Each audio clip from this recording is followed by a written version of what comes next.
ሰላም እንደምን ከርማችኋል? ውድ የቻናላችን ተከታዮች፣ ለቻናሉ አዲስ ከሆኑ ሰብስክራይብ በማድረግ ይጀምሩ። የግዳጅ ውትድርናና የሞት ቅጣት በትግራይ ምን እየተደረገ ነው? በትግራይ ክልል የግዳጅ ውትድርና ምልመላና የሞት ቅጣት የሚያካትት አዲስ አዋጅ በጊዜያዊነት እንዲተገበር መታዘዙ አነጋጋሪ ሆነዋል።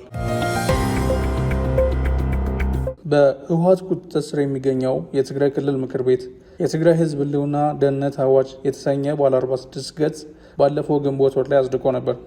አዋጁ በይፋ በነጋሪት ጋዜጣ ባይታተምም የምክር ቤቱ አፈ ጉባኤ ወይዘሮ ምህረት በርሄ ለክልሉ ፍትህ ቢሮ፣ ለከፍተኛ ፍርድ ቤትና ለፖሊስ ኮሚሽን በላኩት ደብዳቤ ህጉ በአስቸኳይ በጊዜያዊነት ወደ ተግባር እንዲገባ መመሪያ ሰጥቷል። የፍትህ ጸጥታ አካላት በህጉ አፈጻጸም ዙሪያ ስልጠና መውሰዳቸው ታውቋል። ይህ ውሳኔ በክልሉ ፖለቲከኞችና በዓለም አቀፍ የሰብአዊ መብት ተሟጋቾች ዘንድ ከፍተኛን ትችት እያስተናገደ ነው። የሰብአዊ መብት ተሟጋች ሂውማን ራይትስ ህጉ ግልጽ ያልሆኑ ድንጋጌዎች የያዘ በመሆኑ ባለስልጣናት በተቃዋሚዎች ላይ ያልተገደበ ስልጣንን እንዲያገኙ ሊያደርግ ይችላል። ዜጎች በግዳጅ ለውትድርና እንዲመለመሉ በር ይከፍታል።